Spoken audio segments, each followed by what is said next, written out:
Hello, everyone. I'm Karen McNeil, author of the Wine Bible and editor of the digital newsletter Wine Speed. And this is a live virtual tasting about the fresh and sophisticated Sauvignon Blanc Semillons of the fantastic Margaret River in Australia. So thank you for being here. If this is the first time you're joining us, we're so glad you're here. And if you're back with us, we're glad you are. Let me start with a fact before I introduce our guests, and it's a simple fact, but I think it bears repeating, and that is that Australia's fine wine industry, not the sort of giant companies that make lots of inexpensive wine, but Australia's fine wine industry is artisanal, small, and actually quite old, hundreds of years old. And it's an astounding fact because Australia itself is, of course, a very large country. Today, we're going to one of the most dynamic of all the wine regions in Australia, and that's the Margaret River in the far southwestern corner of the continent, seemingly at the end of the world. And my God, so beautiful, as you saw in our introduction. And we're going to talk about the Sauvignon Blanc Semillon blends from the Margaret River, which are so distinctive and so delicious and absolutely great right now in the US because it's springtime in the whole Northern Hemisphere. It's springtime. And so these wines, their freshness, their aliveness, their energy is just right on target, just right perfect for now. So before we begin, to remind us all, because anyone who loves wine has to love a map, right? Let me put back up for one quick second the map of Australia, because I want you to register exactly where Margaret River is. And as you'll see, as we put this map up, Margaret River is influenced by two giant oceans, of course, the relatively warm Indian Ocean and then the Southern Ocean. It's the confluence of those two oceans that give the Margaret River its maritime climate and make it very different than many of the other regions in Australia, which are farther inland and in many cases warmer. All right. So let me tell you who's here with us today.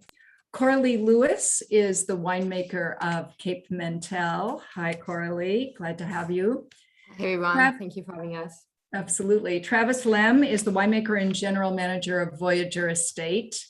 Travis, there you are. Well, afternoon. And yeah, it is morning there, I know, but it's wine time here in the US. And Nick Bowen is the winemaker of Howard Park. So welcome to all of you. Yeah. So, I mean, I think many of our viewers would have heard of Margaret River, of course, and most probably have heard about Margaret River Cabernet. They would know those as being among the great Cabernets in the world.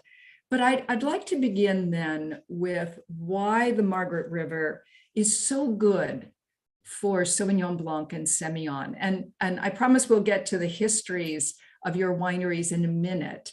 But I really want to ask all three of you that question. Why, in fact, is Margaret River so ideal for Sauvignon Blanc Semillons? Coralie, let's start with you, because I know that you worked for a time in Bordeaux at Cheval Blanc and at Bécheval, another maritime climate, Bordeaux. Your thoughts?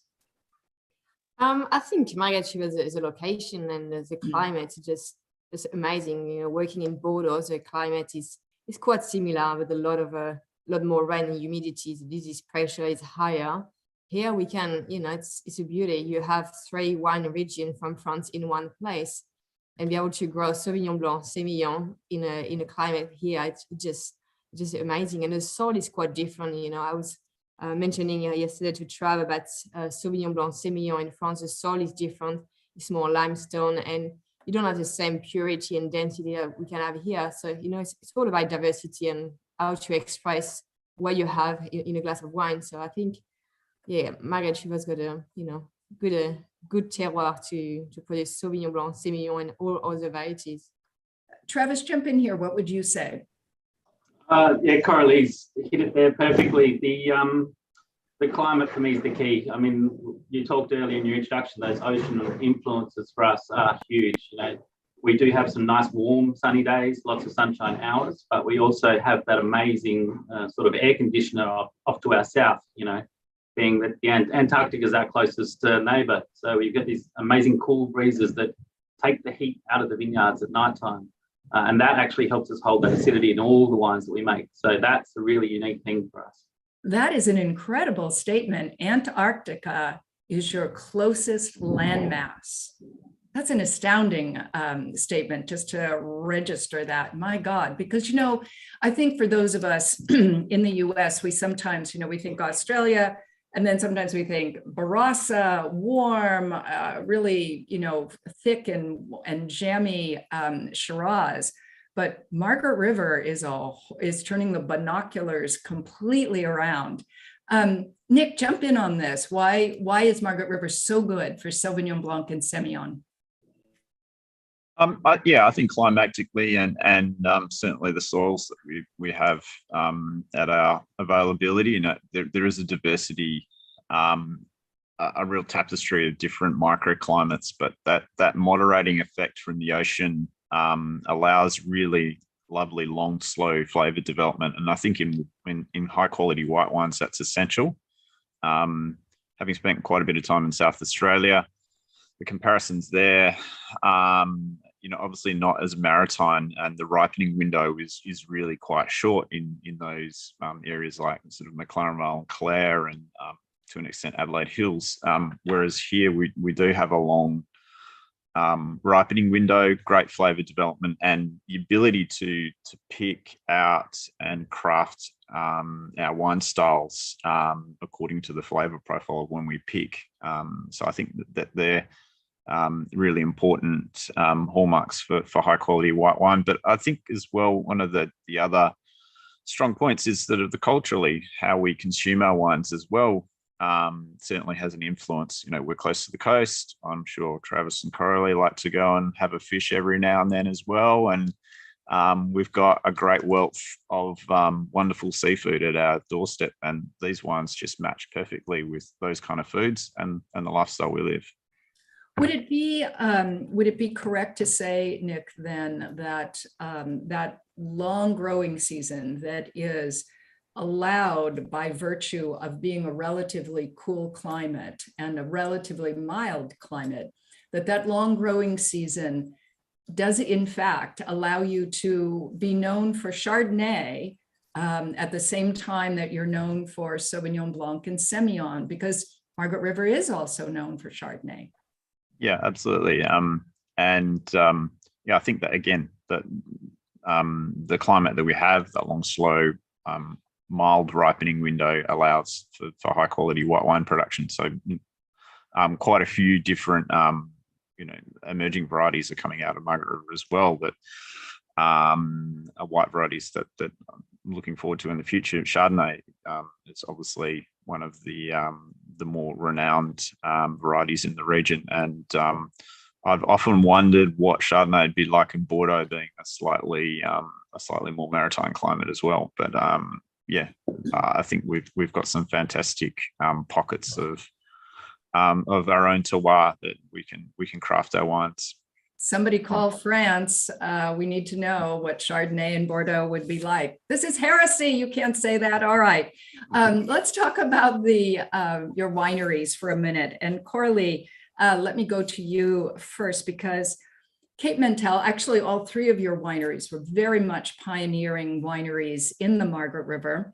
Cape Mentelle, of course, one of the founding wineries, founded around 1970, I think, by David Honan, who is also credited to have recognized the potential of Marlborough, New Zealand, as the creator of Cloudy Bay more than a decade later.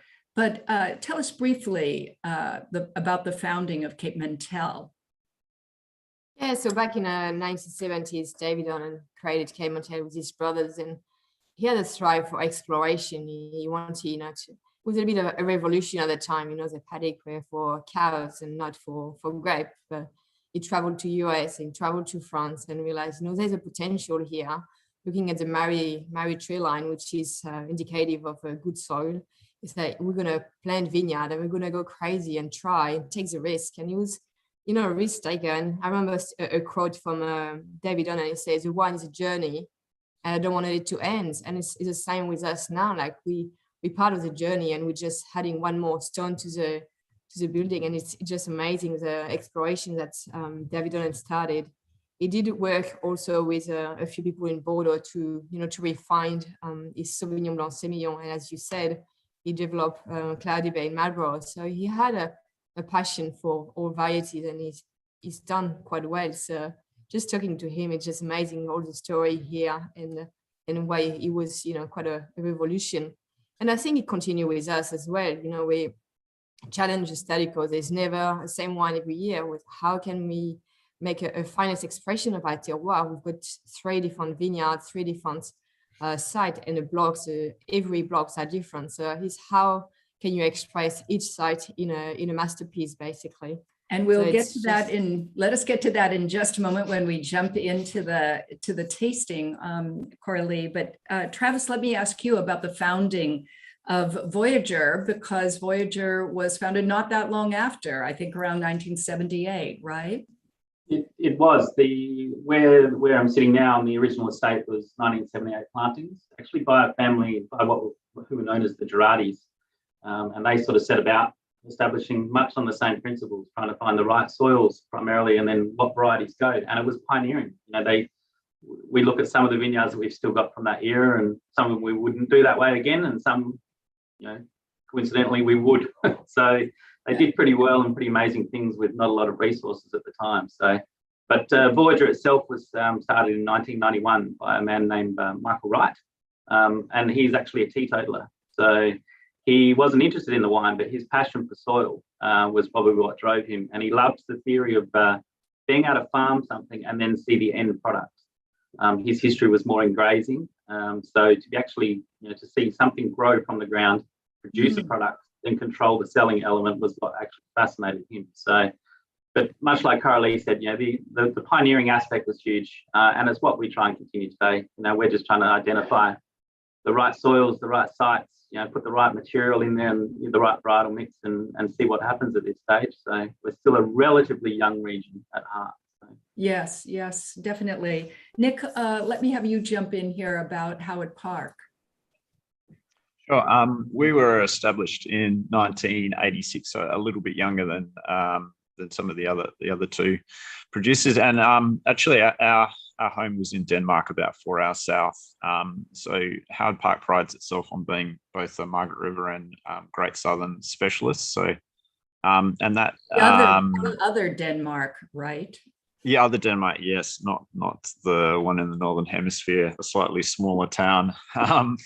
On the Great Southern Coast, and the company was started by John Wade, and then and was established, obviously in that Great Southern base, and started off making high quality Rieslings and Cabernets, Sauvignon Blancs and Chardonnays, and then in the a few years after that, Jeff Birch started to become incorporated with the company, and the Birch family slowly acquired the business as a whole, and taken vineyard purchasing. And Jeff has always had a really strong interest in the Margaret River region as well, and that's led us to establishing our new winery home in the Willabyrup region. So where I'm sitting now, I'm looking out over our wonderful Leston Estate vineyard, and that's we continue to make Great Southern reds and whites, but the large focus is continues to be on Margaret River as well. So let me ask all of you a bit about Semillon here for a moment, because you all were pioneering wineries. You know, I was thinking about this the other day, and I wish I had actually sourced some statistics on this, but I suspect that there's more Semillon in Australia than any other place in the world, with the possible exception of Bordeaux. But even in Australia, Semillon is a specialty of the Margaret River and the Hunter Valley, 3,000 miles away in New South Wales. So it's really a signature, and it's a fascinating grape variety. What is it that people, I guess, don't know about Semillon, and what does it add to Sauvignon Blanc that makes it so valuable? Why do these blends, I guess, is what I'm getting to. Who wants to jump in on that first? I'll probably just talk to the Semillon side of things quickly. I think Semillon's been, it's probably been the variety that's been kept in the dark a little bit, for a long time, even within Australia. As you know, the Hunter Semillons were marketed as Hunter River Rieslings. And in Bordeaux, it's usually not sold under its variety. So it kind of has been kept in the background, unlike Sauvignon Blanc, which with its vivaciousness has burst forward onto the market. But I find that it certainly brings a lovely citrus line, a fine minerality to these blends to counter some of the more fruit weight and punchy aromatics that and sort of stone fruit and tropical fruits that Sauvignon Blanc brings to the blends. All right, well said. Coralie or Travis, thought in here? Yeah, I'm totally agree with Nick there. Semillon for us is a textural component. So we a textural component, did you say? Definitely, yeah. As I said, the Sauvignon Blanc obviously has that aromatic profile that we really want to give you the hook into the glass, and then that Semillon just gives you this lovely texture, and I think actually is what helps the blend works with food because of this. We can have that acidity, but it's actually got a nice long length of palate. And I think that's the key for me on what Semillon can do. Yeah. Coralie? Yeah, I agree. I think Semillon here is the same. I think you've got the drive and the tension with the Sauvignon Blanc, but Semillon just adds another layer, there's a dimension to blend with the backbone, the weight, and the presence of the wine. So it just goes quite well, I think. Straight Sauvignon Blanc sometimes is a bit something lacking in the mid palate, and Semillon just fill out and give it a bit more complexity. Yes, and to viewers, I'd like to add that, if you think to yourself, gosh, I don't think I've ever had a Semillon. You may have, because it's the leading grape used in most botrytized Sauterne in Bordeaux. And it's used there in part because it is, as Travis just said, so textural, so rich. And that actually, surprisingly enough, increases with age. It actually sort of plumps itself out even more. So it's a really, really fascinating variety. All right, no more waiting to taste these wines. I can't wait to taste them. So I want to start with the Howard Park, which is Nick's wine. Let me hold this up. There you see it. This is the 2020 Howard Park. So let's give this a try. And Nick, what is, I'm going to mispronounce this, but is it Miamup, the name of this wine? Miamup. Miamup. And it denotes a road that's just quite close to us here. It runs east to west along the boundary of our property, and there's quite a few established vineyards along this. It's sort of a little pocket in the Willabrra sort of sub-region. So our Sauvignon Blanc is around that sort of 85, 86% Sauvignon Blanc, and the rest is Semillon. It's all Margaret River. And the fruit for this, we have established a vineyard in the southern sub-regions of Margaret River called Caradale, and this is where we source most of our Sauvignon Blancs and Semillons. Tends to be a little bit cooler than some of the northern vineyard ranges, and again, it just gives us an extra slow development and good acid retention to these wines. So how would you describe the flavor of this wine, Nick? Sure. I think it's sort of quite bursting notes of that typical varietal. And for me, it's always a Margaret River tone, a little bit of green bean, a bit of green capsicum, and then moving through onto the palate, some lovely stone fruits, fleshiness, and that lemon lime minerality from the Semillon coming through on the back palate. We use just a little bit of oak in this wine, and that helps drive the length of that wine. But for us, it's probably about more focusing on the fruit than having that oak influence. So it's just very subtle, to give the palate a little bit more length and drive. And I think we should make a distinction, at least I always do, between because I think in the States here, sometimes people hear the word green and they think, oh my goodness. But there's green, good green, and then there's vegetal, right? And this is good green. This is that fresh, fresh grass, fresh peas in the spring, fresh garden lettuces, that really beautiful sense of alive green, I think. Yeah, absolutely. And I think your comments earlier about matching to the sort of that springtime food, this is a really great wine to have with those salads and seafood as the water, as the water and the climate starting to warm up a little bit in the northern hemisphere. We're sort of going in the other direction, so our foods are becoming a bit more autumnal. But very much a summer spring wine to be enjoyed with bountiful produce and very much in the lighter style of foods. So I always love to ask other winemakers what they think about a certain winemaker's wines. So Coralie and Travis they have to be, they have to be kind now. You're just down the road, I'm sure. So what do you both think of Nick's wine here? I think it's quite interesting. I've tried the three, obviously. And it is a really intense nose, really quite a flinty and mineral, but and a salinity that you find across the three wine. But I found the attack is really strong on a pastry element, like plant like we have in France, Mirabelle, and after you evolve into a more lemon meringue. So just the lemon and the lime at the end just lifts the palate, but the attack is quite a good presence and weight, and after just lingering all the way through the palate with more citrus elements.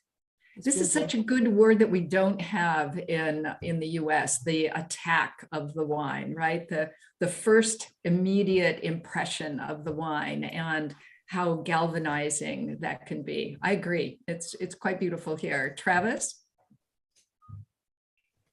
Definitely the same. That aromatic profile gives you a good punch, firstly, as soon as you look into that glass. So, and I like Nick's comments and what you said, Karen, too, that I pick up those light sort of summer sort of pea characters in the wine, and that sort of that edge of green note. So it was a nice clarification on what some of the characteristics we look for in Sauvignon Blanc as well. And then again, you've got some of those little almost guava notes in the wine as well in the mid palate, and then some really nice acidity carrying the back of that wine too. So I can see the citrus elements in that stem. So pretty for me. I look at it, and when Nick said Carradale, and for those online, we're talking probably 12 miles north is where Nick is compared to where myself and Coralie are, and then probably another 12 to 20 miles south is where Nick was saying a lot of this fruit comes from. So it's still quite a small reflection of zone, but very distinctive characters that I'd say are indicative of that slightly southern fruit. So. And all of that crispness and aliveness that comes from that crispness. All right, well, let's go to the Cape Mentelle. This is Coralie's wine. Let me hold it up. Here it is, the Cape Mentelle, also a 2020.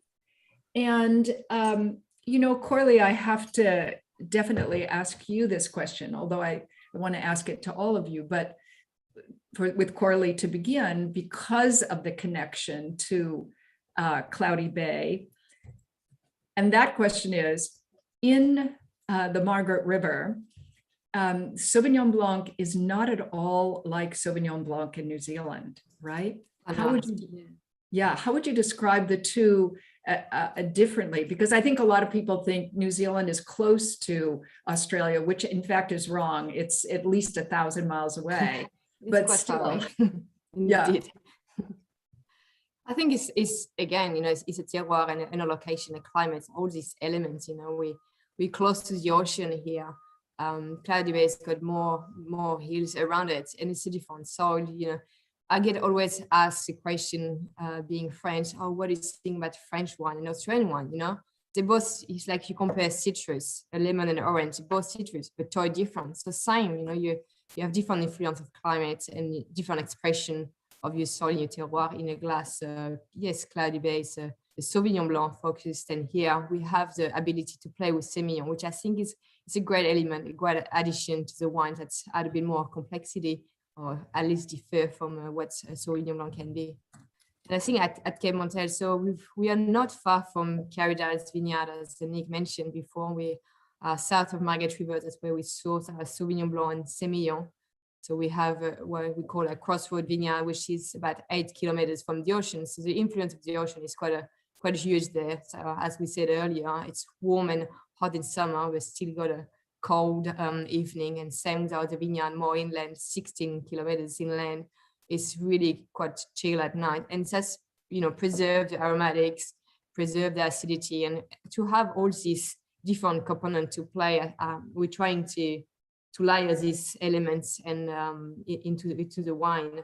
And I think also here we work quite closely with the vineyard team as well. It says, you know, we work together in a vineyard, we taste together in a blending session. So there's quite a deep understanding of what block, how they perform, and how to hopefully, you know, make them shine into the blend. And so here for this blend is 79% Sauvignon Blanc and 21 Semillon.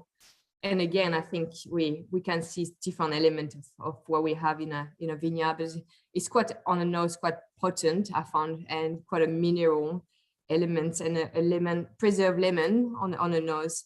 And it's reflecting back on the palate after we have a lot of lemon curd, lemon custard, and this preserved lemon, the salinity, quite dominant in here. Got a bit of wildflowers as well, but it's quite, you know, delicate. Let me ask you, if I can, about that salinity, because I think I certainly, and my team here, we're really feeling that. I'm wondering, is that just, I don't know, the kind of the romance of imagining you there right near the ocean, or do you think there is actually something technical going on? I think, you know, we near the sea breeze, you know, the ocean is so close, it's definitely an element of the ocean into your glass. You know, it's the two together. In detail where it's coming from, we probably need to further discuss, you know, there's different element, different view on that. But I think that being close, and that's why you don't find in other region, it's this element, it's just particular to Margaret River. It's delicious. I love that. It's really mouth-watering, right? I mean, that salinity. I know we were joking earlier that we'd love to be having some oysters right now, but it's morning there, and you'd rather be having some. Fine, oyster any day, anytime. That's because you're French, Coralie. Yes, exactly. All right. Well, let's try Travis's wine. And I want to hold up the Voyager. Here it is, Voyager Estate. And this is a 2019. And I think it's, it is a 19. All right. Travis, tell us about this wine. Tell us how you would describe its flavor. For this one, I actually think we haven't touched on it yet, but obviously the other two produced on today are 2020, and we've got two extremely contrasting seasons.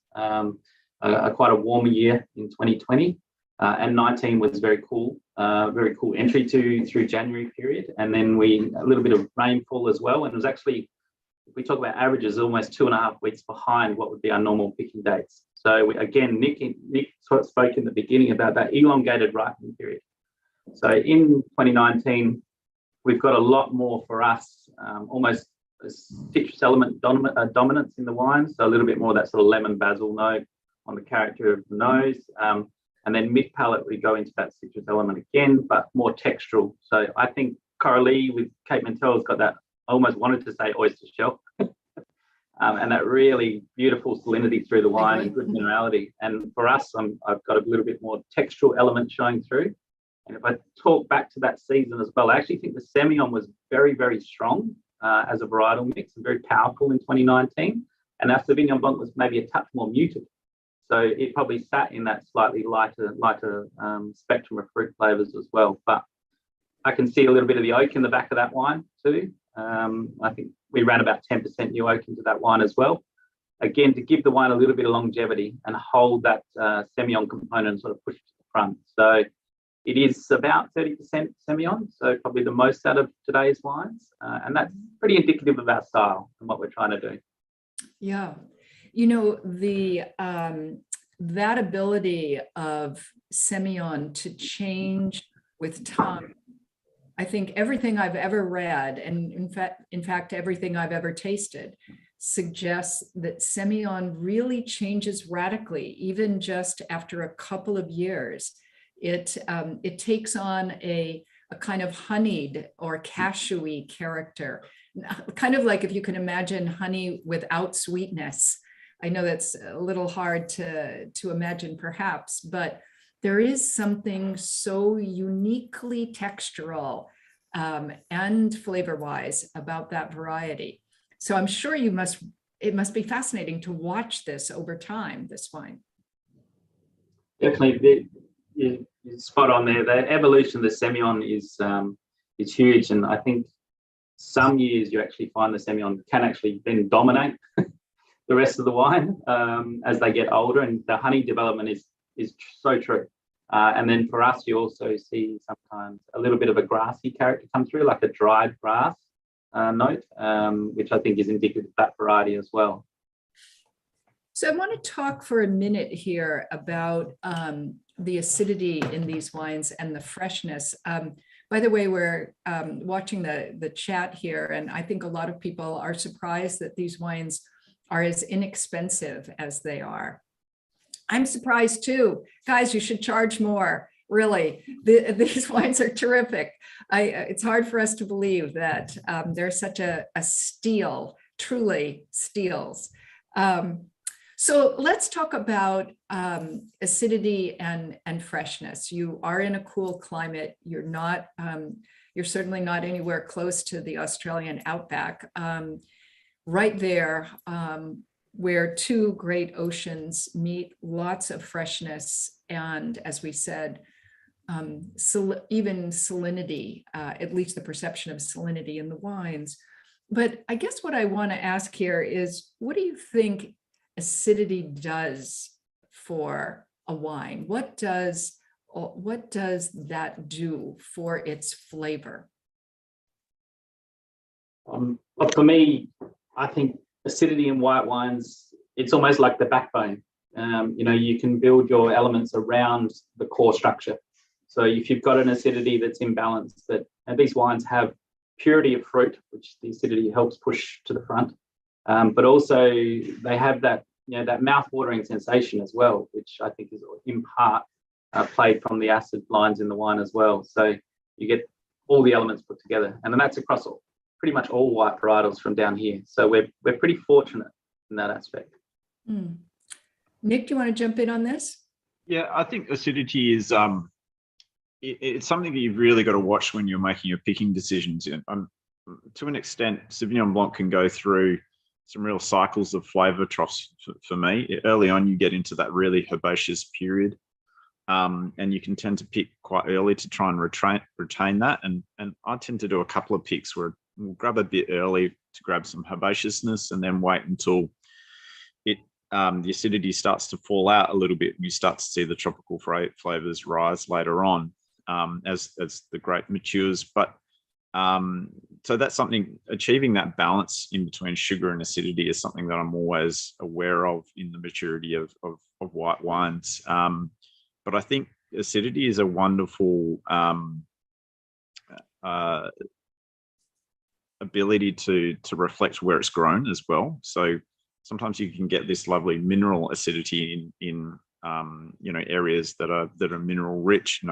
Coralie's talking about the sort of limestones that you see in Bordeaux and whatnot. And around here that we do have pockets of not so much limestone, but this lovely sort of gravelly soil. And I think, it again, it's that acidity can really transmit where it's grown. It can almost show off what piece of land that you have. So it's a great junction for delivering that into the bottle.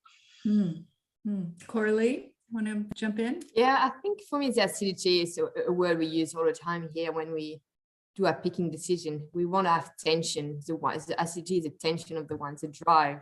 So when we pick, we need to retain this tension. What we have, we want to retain it. And we, quite privileged with the vineyard we have here. It's quite not easy, but it's achievable quite well. And the tension just drives the wine carries, and all the aromas and the complexity are built around that. But the tension is, for me, it's an important element in Sauvignon Blanc and Semillon. You want to, as you said, Travis, it's the backbone of the wine. So having this climate here and the cool breeze in the evening, you just retain acidity naturally. And to find the balance in aromas, retaining tension, it's just an amazing exercise during harvest. This word tension is such an important word in wine, and it's kind of the contrapuntal energy of two forces, right? You've got fruit on one hand and acidity on the other, and the dynamic tension between them in wine is always categorically good because it's intellectually fascinating. You take a sip and your mind is thinking, wow, you're watching this tension of opposition.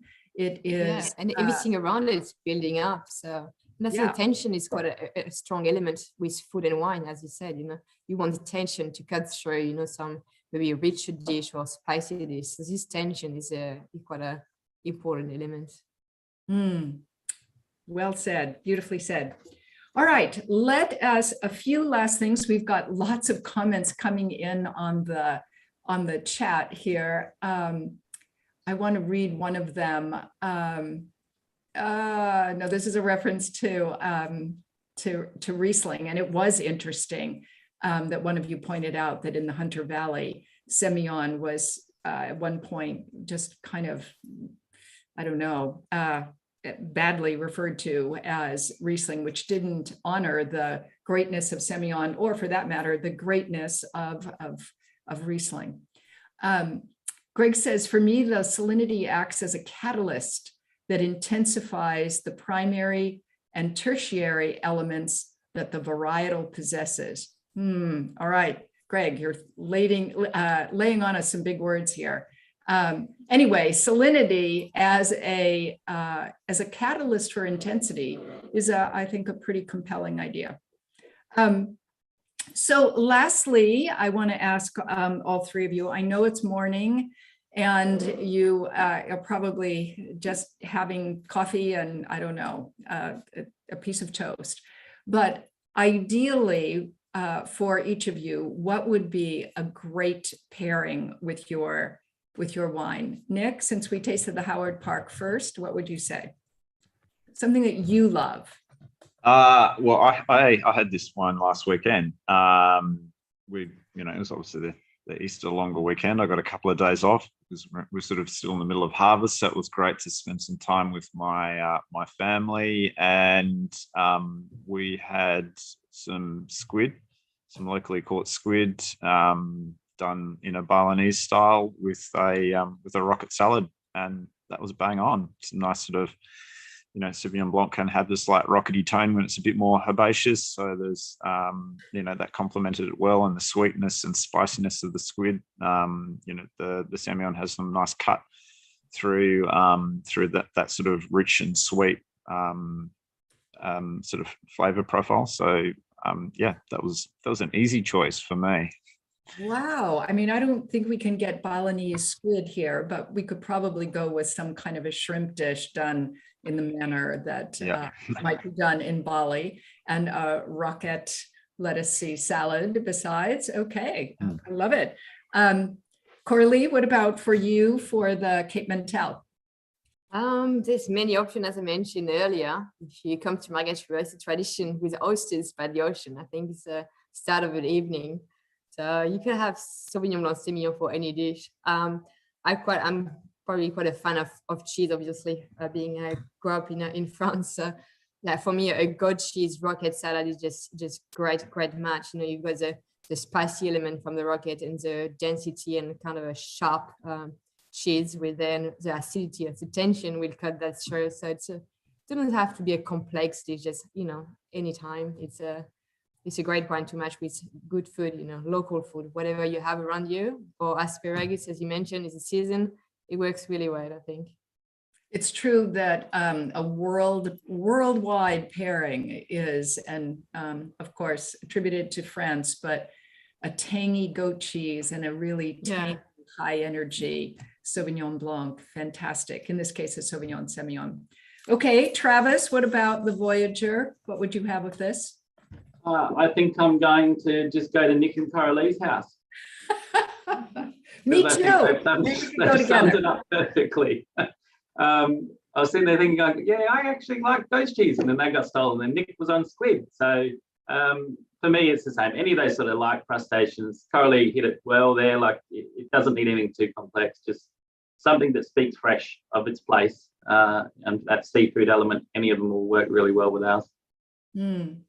Well said. And if you're not a seafood person and you're listening, every salad in the world just sits up straight and is happy when you open a bottle of wine like this, because this sort of freshness just picks up the flavors of a great salad, and the salinity actually works really beautifully against the pepperiness of olive oil. So when you make a salad with really good olive oil and you have a Sauvignon Blanc Semillon that has this salinity, man, all you need is a salad and you can be very happy. Well, thank you so much, all three of you, for tasting with us tonight on Taste with Karen Live. It's just been great. It's been fun to watch the chat going crazy here, people trying to figure out where they can get your wines. We're glad they're in the United States, which they are. And I know what I'll be having tonight with dinner. Thank all three of you. Coralie, Travis, Nick, thank you.